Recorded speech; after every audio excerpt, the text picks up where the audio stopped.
Get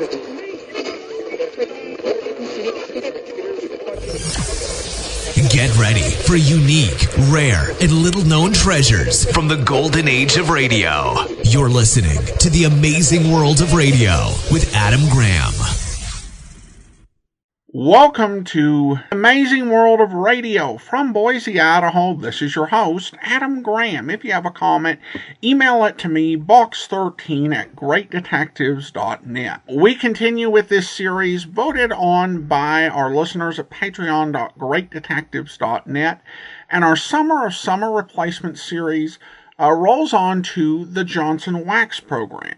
The Johnson Wax program was a replacement for Fibber, McGee, and Molly and had the same sponsor that they did. However, it was a very different program. It featured two very unique talents, Meredith Willson and John Nesbitt. Meredith Willson today is really remembered for one thing, the Music Man. It seems like it's something that every high school in the country has done, and even high schools around the world. Hugh Jackman got his start in musical theater at the age of 14 in a high school production of The Music Man in Australia. So if you're only going to have one thing as your legacy, this is a pretty darn good thing to have. The Music Man, plot-wise, really does take a nostalgic look back at the time that Meredith Willson grew up and the pre-First World War Iowa. Musically, the play is just so innovative and so unique and memorable. From its famous Rock Island start, where you have salesmen, talking a cappella, but in time to the motion and sound of the train. Then they have another number where the heroine, Marion, and her mother are singing in tune with a little girl doing a rehearsal on the piano. And then you've got other songs like Shapoopy and You've Got Trouble. Wilson's career was more than The Music Man, and a lot of it was in radio. And in fact, I didn't actually see The Music Man growing up. I was intrigued by it because I'd heard Wilson's work over the radio. He did a lot of programs where he would, be just a typical band leader on a half-hour program. And often, as was the case on the Burns and Allen Maxwell House program, he would also play a bit of a comedic foil. He had a Meredith Willson character who was a bit of a hick and a dope, which belied the fact that he was such an innovative and brilliant musician with such a sharp mind and ability to create great works. And you didn't really get to see this either unless it was either on the programs that he occasionally got to do himself, which were tended to be summer programs, or the longer form variety programs where he might get to write a lot of longer pieces, things like The Big Show and the Maxwell House Good News program. Something like this, where he has got half an hour, even shared with a storyteller, does give him more opportunity than you might get where he's just being a backup to someone else. So that is, one part of this formula. The other is John Nesbitt, and not to go on forever, because Mr. Nesbitt's been forgotten by most people.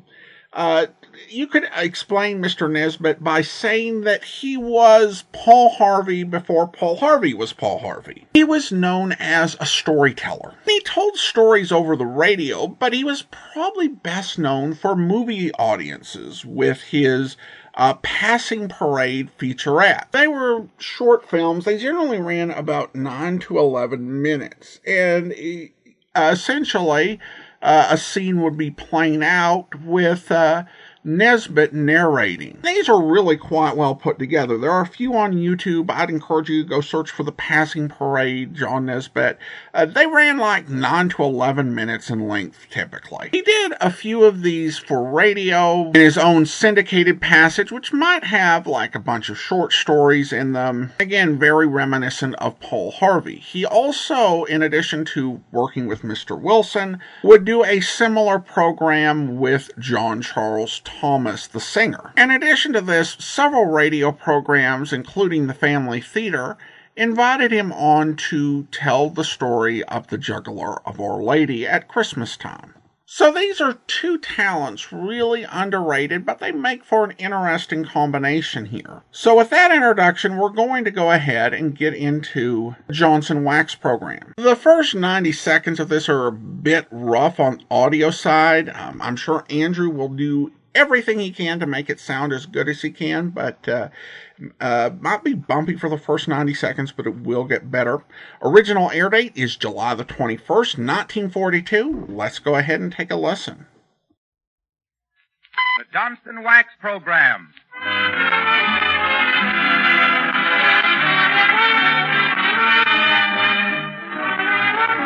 The makers of Johnson's Wax, Johnson's Self-Polishing Glow Coat, and Johnson's Car New present the brilliant conductor-composer of melody, Meredith Willson, and MGM's noted young commentator, star, and teller of amazing tales, John Nesbitt.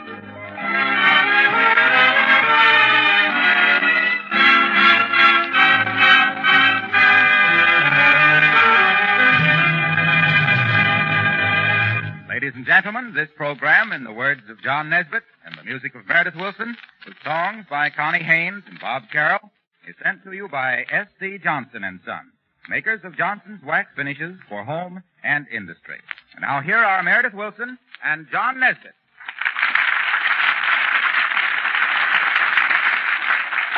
I see you have quite a bulky collection of notes on your reading table, John. What's your dramatic story to say? Well, we got hold of some new information about the underground music that is circulated among the conquered peoples of Europe. And it led to a passing parade story about the one in Belgium. It's called La Libre Belgique. And in one way, it's the greatest newspaper in the world. And Meredith has arranged a special musical score for it, I see. What else have we got on the musical side of things tonight, Meredith? Well, we're starting out with the Sousa March tonight. And while it is by no means the best known, it is, oddly enough, the favorite of every musician who ever played with Sousa himself. It's called The Freelance. And incidentally, there's a small-sized yarn about this number that Meredith can tell you. It seems that when John Philip Sousa toured the land many a year ago, the first flute player in his band was a skinny kid of 17 just out of high school, who later gave up flute playing and became an orchestra conductor. He never lost his affection for the great bandmaster, though. And no matter what kind of program he was conducting, he would sooner or later work in a Sousa March. And the flute player's name, of course, was Meredith Willson.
Lost Music.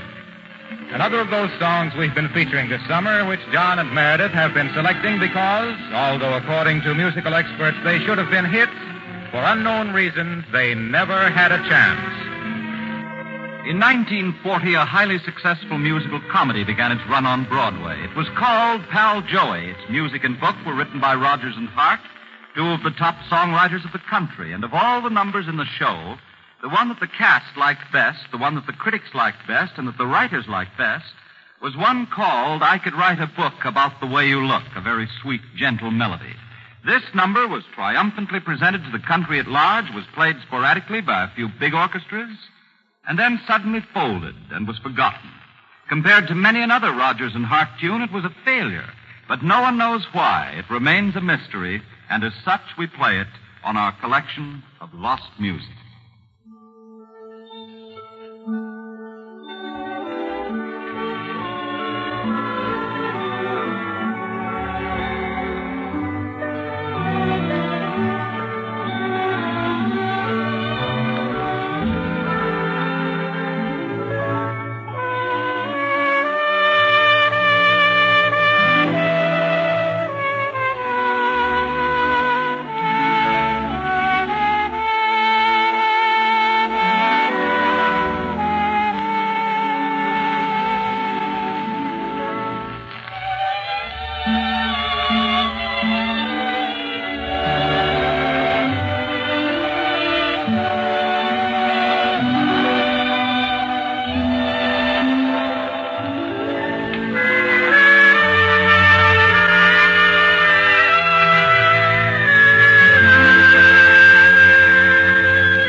Another potential song hit is taken out of the library of lost music and given a fresh start in life. Which brings us to our business department for a few moments as Harlow brings his message from the Johnson people. No program of better car maintenance is complete if it overlooks the paint job. Even if your car sits idle for days at a time, that finish needs looking after. Smashed bugs and road grime cause deterioration if they're not removed. And a rough finish is a finish that collects more dirt and grime. So give your car a finish that's satin smooth, that sparkles like new, with the easy-to-use double-purpose polish, Johnson's Car New. You may already know that Car New both cleans and polishes in one application. But most people don't really appreciate how easy the job is until they try Car New themselves on their own cars. Car New is a liquid polish. You rub it on, let it dry, wipe it off. Then, if you want to give added protection to that showroom shine and save on car washings, you can apply a coat of Johnson's Auto Wax or the regular Johnson's Wax.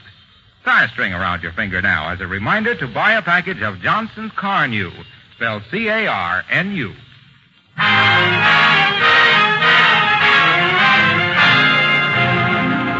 And here is one of the amazing tales on which John Nesbitt's reputation as a leading storyteller of radio and screen has been based.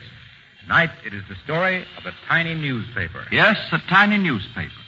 Small enough to fit into a loaf of bread or be tucked into a peasant's wooden shoe. For to be seen with a copy of it meant prison, and to have anything to do with the publishing of it meant death.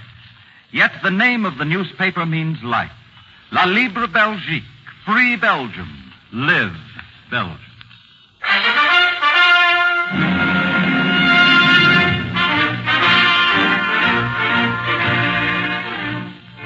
Tonight, this newspaper is 27 years, 5 months, and 3 weeks old, which means that it was first published on February 1st, 1915. 1915. Belgium conquered by the Germans, hostages shot against walls, newspaper editors hanging from public gallows. Belgium lost, crushed, destroyed. The German armies victorious, unbeatable, triumphant. Then, as now. No one breathed in Belgium but what a German spy looked on. Whenever 3 men talked together, one of them was a spy.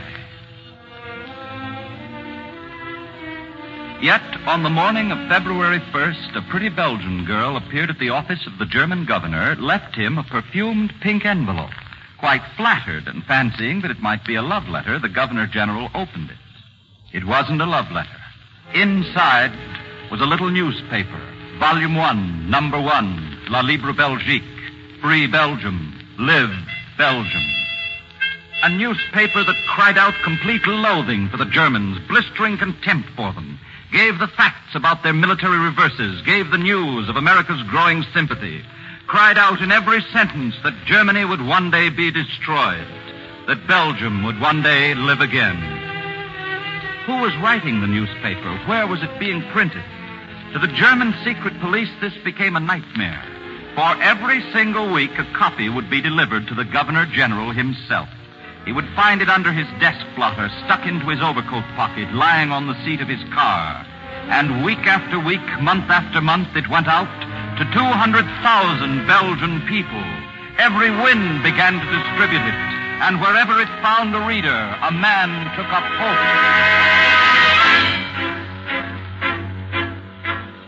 In 1916, the Germans employed a celebrated detective from Berlin to discover the hidden press. He analyzed the paper of a copy of La Libre Belgique under the microscope, found fragments of coal dust on it, followed the trail to a cellar far below the streets of Brussels, captured the editor and staff, took them up into the sunlight and shot them, then carefully smashed the press to fragments, melted down every morsel of type. The German governor wired Berlin of his triumph. He called a banquet of officers to celebrate. And at the table, he received an official envelope from Berlin, a message of imperial congratulations. But the envelope had been tampered with a little, and folded around the message was a newspaper. The next edition of La Libre Belgique. It had not missed an issue. Week by week, month by month, it went on. 1916 passed. 12 times the Germans caught the printers and editors. 12 times the shots rang out that ended their lives. 12 times the newspaper sprang up again. The Governor General actually had a nervous breakdown, was sent back to Germany as a completely defeated man. And by 1917, every man and woman in Belgium had read La Libre Belgique. The paper was now being printed in a funeral parlor. Its press was hidden behind a pile of empty coffins. The paper and machinery were smuggled to the editor inside of caskets that were delivered during fake funerals. The sound of the press was drowned out by volunteers who would gather to sing melancholy hymns in the funeral chapel. The 23rd editor was Victor Jourdain. He was an old man, but he could smile, for La Libre Belgique was now being published in the best hiding place it ever had. Yet, for the first time, a traitor appeared in the Belgian ranks. The Germans were given a tip. They raided the funeral parlor and leveled it to the ground. In a few hours, Victor Jourdain was dead, and so was La Libre Belgique. That morning, its regular issue did not appear, and its last editor lay dead. That night, the new military governor went to the opera. Lying on his seat in the royal box was a picture of the Belgian flag.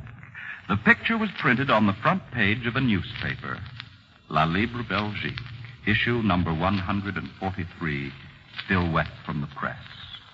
There was also on the first page an editorial, and to the undying mortification of the German governor, it was signed by the name of Victor Jourdain, the man who at this moment was dead.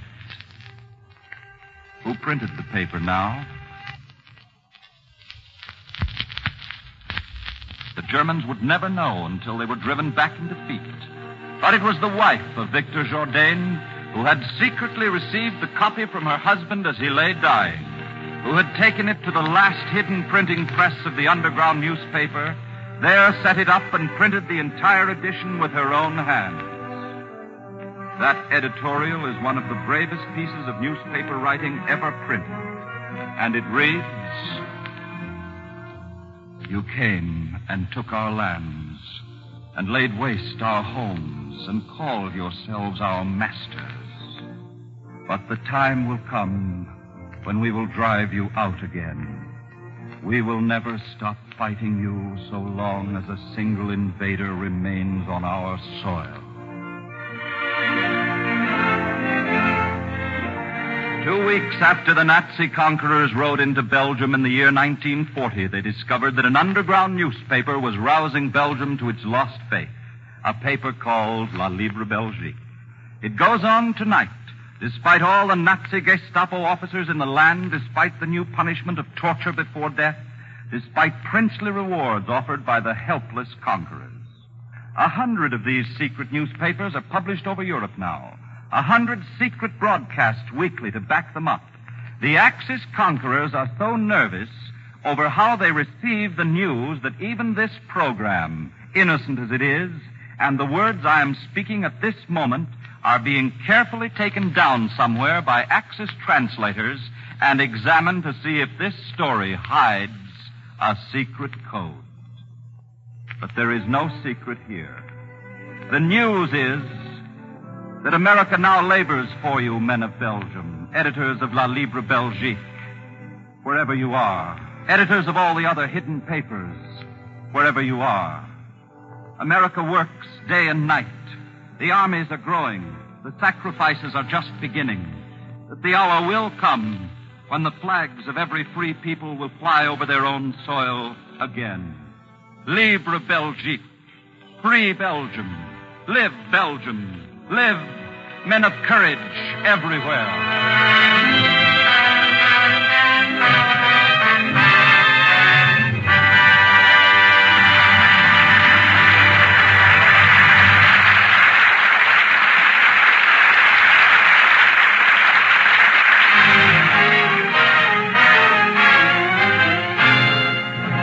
And here we turn from the somber things of world history to the typically American chapters of our own happy history of peace that Meredith Willson tells in music. And Meredith himself can explain it best. Thank you, Arlo. Ladies and gentlemen, when we put together popular tunes, old-fashioned ragtime, and even a touch of swing into the group we call America Sings, we occasionally get a strange reaction. Something like, "Well, what do you mean calling that tune a folk song of tomorrow? Why, I heard it on a jukebox." This makes old Wilson chuckle nastily and go right on playing them. A jukebox, you know, is a little part of America after all. Not elegant, but part of what we know. So were Model T Fords and flannel nightgowns and band concerts in the park. Holly Wolly Doodle and Oh Susanna might have sounded pretty trite in their time, but we call them folk songs today. So it really may be that many a dance tune or bit of ragtime will end up in years to come as part of the folk music of America. Songs, if you please, like these.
serious? No. Life's too mysterious? Oh, you work, you save, you worry so. But you can't take your dough when you go, go, go. Don't keep repeating it, the berries. The strongest oak must fall. The sweet things in life, too, you were just loaned. So how can you lose what you've never owned? Life's just full of cherries. So live and laugh at it all.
tenderly kissed me.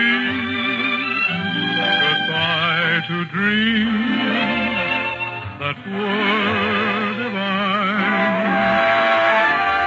No matter where I go, my heart will be with you. No matter where you are, I'll always worship you. And so farewell to arms that caressed me. Farewell to arms, farewell to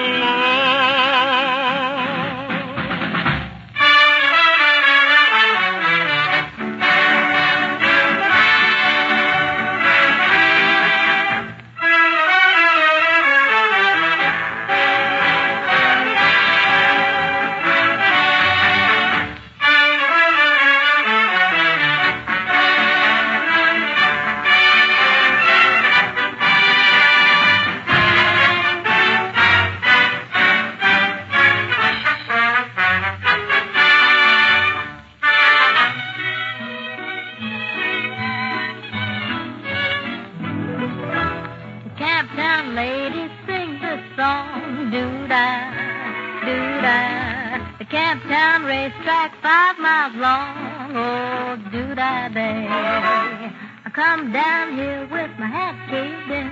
Doo-dah, doo-dah. I go back home with my pocket full of tin. Oh, doo-dah day. Gonna run all night, gonna run all day. I bet my money on a bobtail nag. Somebody's dead on the bay.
John Nesbitt has a very interesting announcement to make in just a moment. But first, I'd like to give you one simple sentence that's worth repeating over and over again. To take better care of your things, try waxing them. Replacements and repairs will become much more difficult before we get through with this war. It's just downright common sense to make things last. Keep them clean, protect them against wear. Dust and dirt, wear things out more than anything else. That's why I say take better care of your things by waxing them. Give your floors, furniture, and woodwork a protective shield of genuine Johnson's wax. Protect all wood, leather, and enamel surfaces with this same wax polish. Every application of Johnson's wax gives not only greater protection, but brings out all the natural beauty of the finish. Floors that are regularly waxed grow lovelier every year, and they never need expensive refinishing. There are 100 extra labor-saving uses in your home for genuine Johnson's wax, which you can buy from your dealer in one of three forms: paste, liquid, or cream.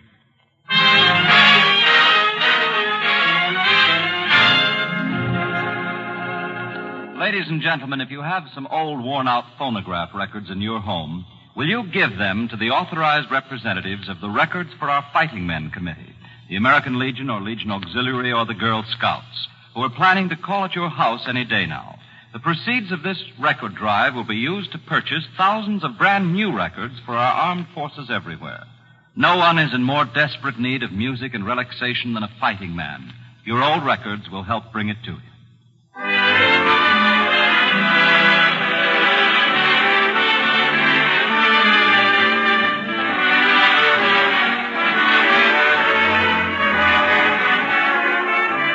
But our time is up, so until with Meredith Willson, Connie Haynes, Bob Carroll, and Harlow Wilcox, we join you again a week from tonight. This is John Nesbitt bidding a very good evening to you all.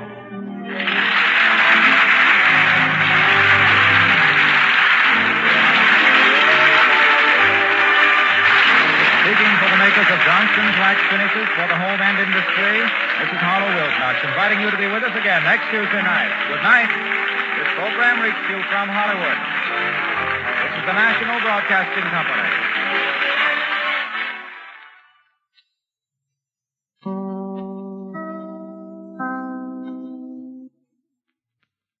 This is Chicago, WMAQ. Welcome back. Well, I don't know about you, but the story of La Libre gave me chills. Just a great example of Nesbitt as a storyteller, and obviously during the war, so much of his talent, and I think it is the case in this particular series, are turned towards wartime topics and ideas of freedom and patriotism. It didn't always go that way. Even the later series he did with John Charles Thomas tended to be a bit more varied. In 1942, I think public sentiment on the war was at its peak. So eventually, public got to a point where they wanted people to ease off. They're like, we know the war's going on. We're doing the best we can.